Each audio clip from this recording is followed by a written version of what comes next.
12번째 속담 한국어 시간입니다. 오늘 배울 첫 번째 속담은 백지장도 맞들면 낫다입니다.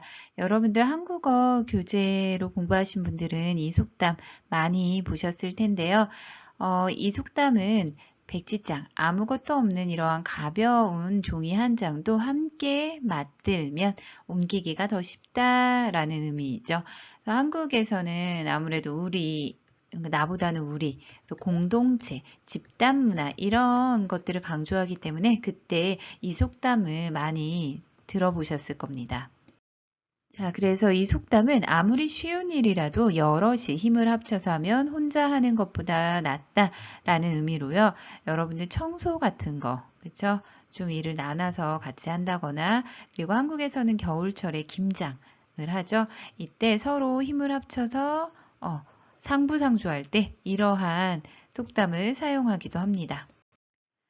두 번째 속담은요. 벼는 익을수록 고개를 숙인다. 지금 사진에 보이는 게 벼고요. 벼가 익다라고 하죠. 가을이 됐을 때 벼가 익었어요. 그런데 벼가 익었을 때 모습이 어떻습니까?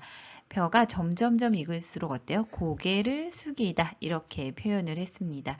그래서 의미는요. 학문과 덕이 높고 생각이 깊은 사람일수록 자신을 더 낮추고 고개를 숙이는 거죠. 겸손하게 행동한다.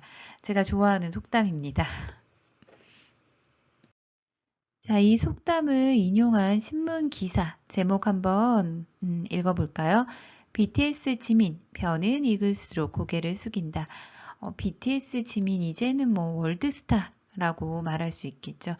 뭐 대스타가 되면은 좀 거만하게 행동할 수도 있잖아요. 그런데 아마도 우리의 BTS 지민은 자신을 좀 낮추고 겸손하게 행동한 모습이 포착된 것 같습니다.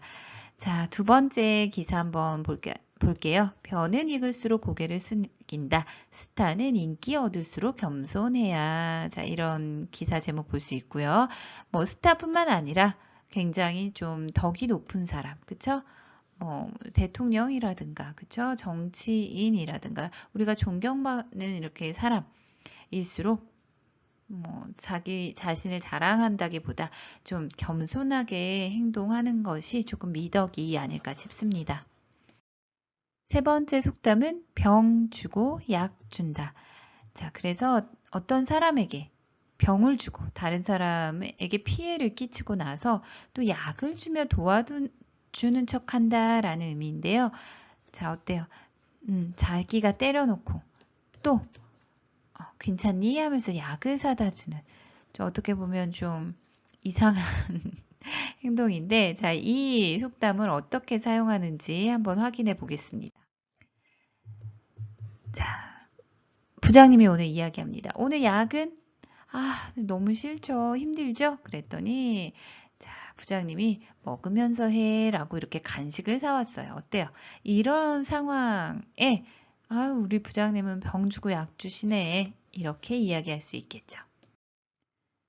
네 번째 속담은 빈 수레가 요란하다입니다. 자, 수레는 여러분들 여기 그림 보시면 이것이 짐을 싣는 것을 수레라고 하죠. 그런데 수레에 짐이 없죠. 그래서 빈 수레가 요란하다라는 것은 시끄럽다예요. 그래서 이걸 과학적으로 확인해 보니 자, 수레에 짐을 실으면요. 소리를 이 짐이 이렇게 흡수를 한대요. 그래서 소리가 잘 들리지 않지만 짐이 하나도 없을 때는 오히려 덜컹덜컹 소리가 더 크다고 합니다. 그래서 빈 수레가 요란하다는 어떤 상황에서 사용할까요? 그래서 빈 수레는 실속 없는 것을 의미합니다. 실속 없는 사람이나 실속 없는 어떤 것.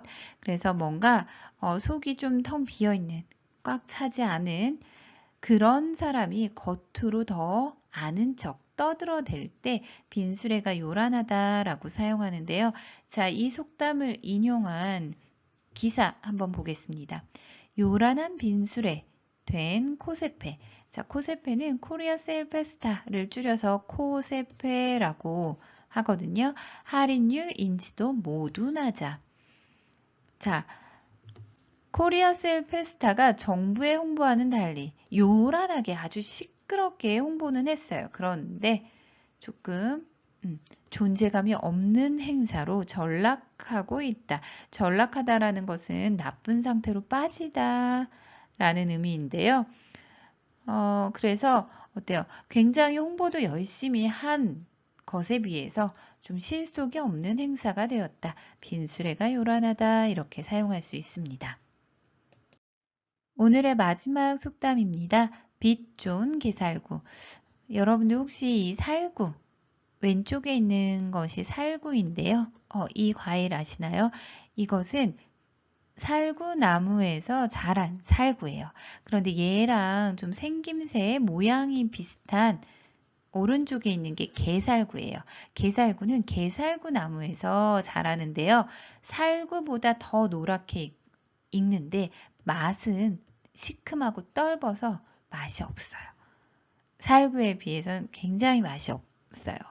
그래서 그런데 어때요? 살구보다 더 노랗게 익어서 겉만 번지르르하다. 번지르르하다라는 것은 좀 보기 좋다. 그런데 겉만 좀 예뻐 보이는 거예요. 그래서 빛 좋은, 그쵸? 더 노랗게 익었으니까. 빛이 좋은 게살구 이 의미는요. 겉보기에는 먹음직스러운 빛깔을 띠고 있지만 맛은 없는 게살구라는 의미입니다.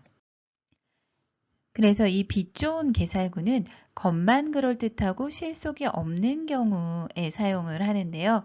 한국에서는 연말에 대한민국 망작 영화제, 그래서 빛 좋은 게살구 영화상 이런 것 축제를 하더라고요. 그래서 망작이라고 하는 것은 망한 영화예요. 그 해에 망한 영화. 그런데 그 영화가 상영되기 전에는 굉장히 홍보도 많이 하고 정말 겉은 그럴듯해요. 굉장히 뭐 유명 배우들이 나왔다거나 해서. 그런데 막상 영화를 보고 났더니 그렇게 흥행에 성공하지도 않았고 뭐 영화가 그렇게 별로 썩 좋지는 않았다. 그런 의미로 이러한 영화제를 하고 있는 것 같은데요.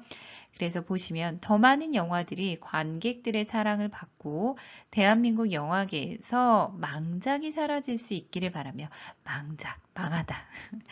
준비한 제3회 대한민국 망작 영화제 빛 좋은 게살구 영화상 이런 재미있는 페스티벌을 하기도 하더라고요. 오늘 배운 5가지 속담입니다. 한번 읽어보시고요. 각각의 의미와 이 속담을 사용하는 상황에 대해서도 다시 한번 확인해 보시기 바랍니다.